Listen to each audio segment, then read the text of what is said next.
This is Tim Bryce with my column titled, A New Digital Divide.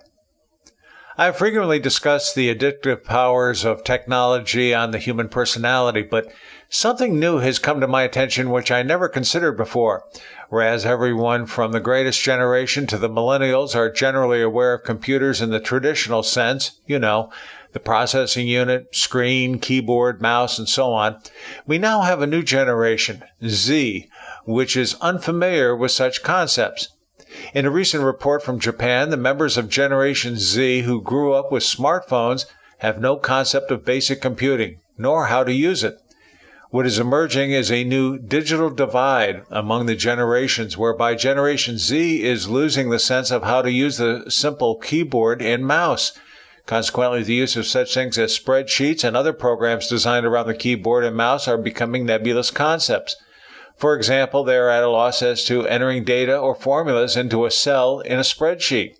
Beyond the effective use of classic computers, you have to wonder what other effects we can expect from the excessive use of smartphones. First, we must remember the smartphone may be fine for watching videos, listening to audio, and looking at graphics and photos, but as an input device, it has definite limitations. This is a situation where ergonomics has been sacrificed for the sake of miniaturization. Consequently, most of us are now content sending small text messages using a sort of shorthand. This may be fine for basic communications, but not a professional way to write letters and agreements with customers, vendors, and employees. In other words, it is having an adverse effect on our ability to communicate professionally. In the Japanese report, they claim young people have learned to write reports for school on their smartphones.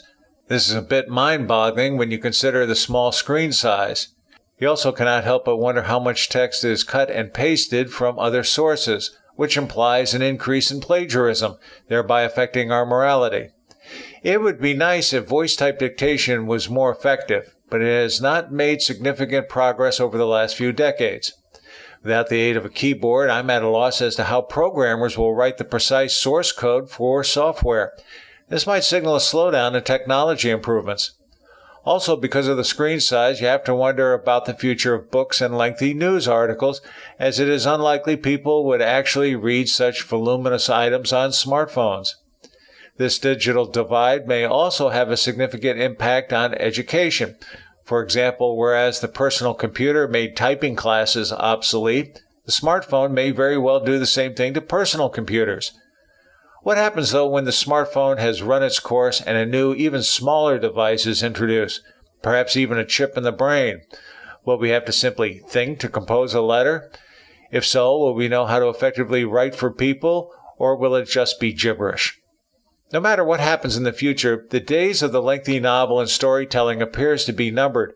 So much for the likes of Hemingway, Poe, Clavel, Dickens, Faulkner, Steinbeck, Tolstoy, Salinger, Rowling, Kipling, Lawrence, Hardy, Twain, et al.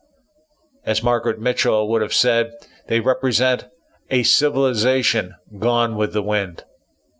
Friends, keep the faith. This is Tim Bryce in Palm Harbor, Florida. Follow me on the internet at timbryce.com.